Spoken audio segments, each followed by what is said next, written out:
video, we're going to learn how to interpret a p-value and how to use p-values to determine whether or not our results are statistically significant. So in order to understand p-value, we need to understand what a null hypothesis is compared to an alternative hypothesis. So a null hypothesis is that there is no difference between groups, whereas the alternative hypothesis is that there is a difference between groups. So let's go ahead and think of an example. So let's say that you are looking at a randomized controlled trial, and this randomized controlled trial is comparing drug A to drug B, and the outcome of interest is weight loss. So again, you're looking at a randomized controlled trial that is comparing two drugs, and you want to see if drug A is better than drug B when it comes to weight loss. So let's say the results of the randomized controlled trial conclude that drug A will cause you to lose on average more weight. So let's say on average 10 more pounds compared to drug B.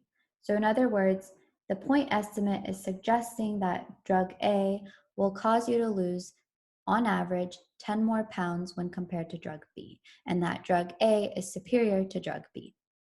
So let's go to our null hypothesis. Our null hypothesis would be that there is no difference between drug A and drug B, whereas our alternative hypothesis would be that there is a difference between drug A and drug B.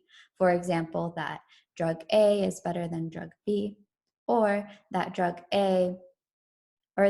B is worse than drug A, so that there is a difference between the two groups that we are looking at. So what does a p-value mean, and how can I interpret a p-value given that I now understand what a null hypothesis is versus an alternative hypothesis?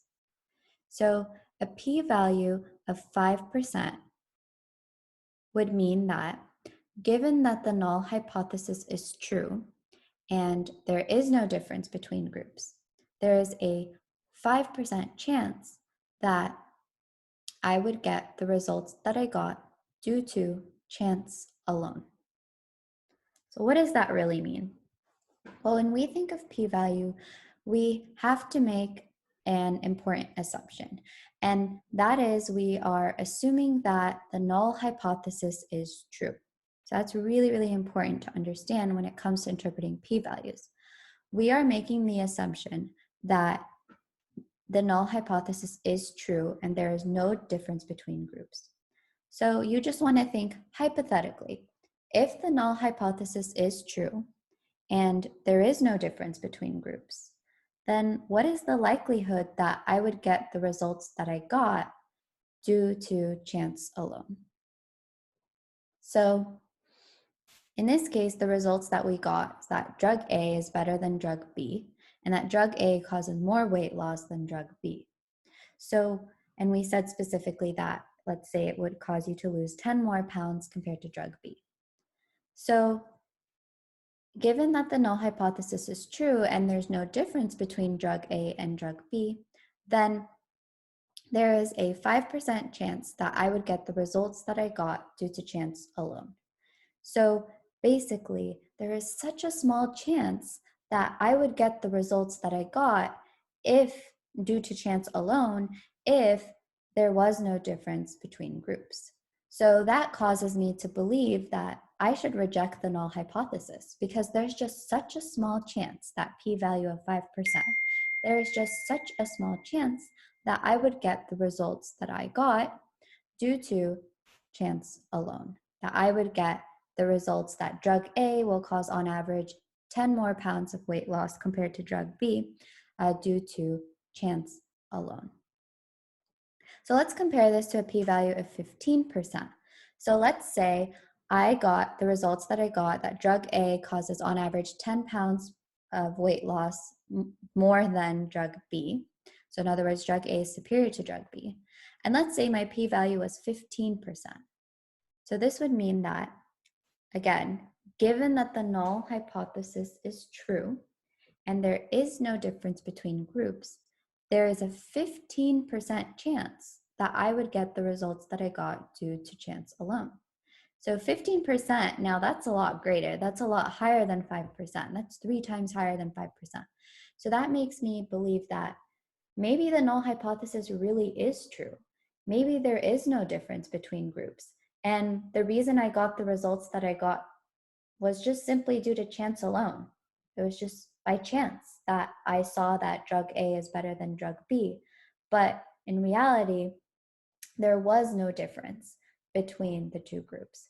So one way to really understand this, and I know you probably will never see a p-value this big. Let's say your p-value is 0.60 or 60%. Again, this is just for like learning's sake. You probably wouldn't see something like that.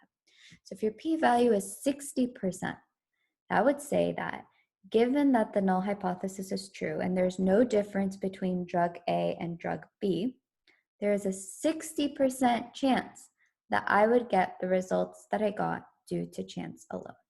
So in other words, this would lead me to believe that I really think that my null hypothesis is true. I believe that there's no difference between groups because there's such a high chance, a 60% chance, that the reason that I got the results that I got that showed that drug A was better than drug B was simply due to chance alone.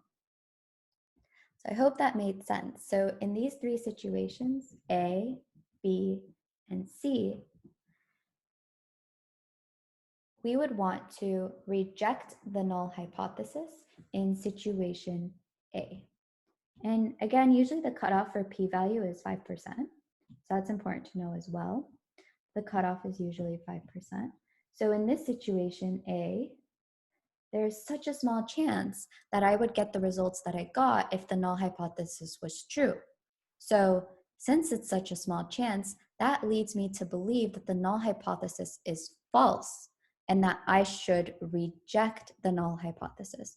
So when your p-value is less than 5%, so I guess in this case, let's go ahead and make my p-value a little bit smaller. Let's make it like 0.01. So let's make my p-value 1%. So there's a 1% chance that I would get the results that I got given that the null hypothesis is true. So since it's such a small chance that I would get these results, then I'm going to go ahead and reject the null hypothesis because that is less than the 5% threshold. Whereas for situation B and C, I would accept the null hypothesis.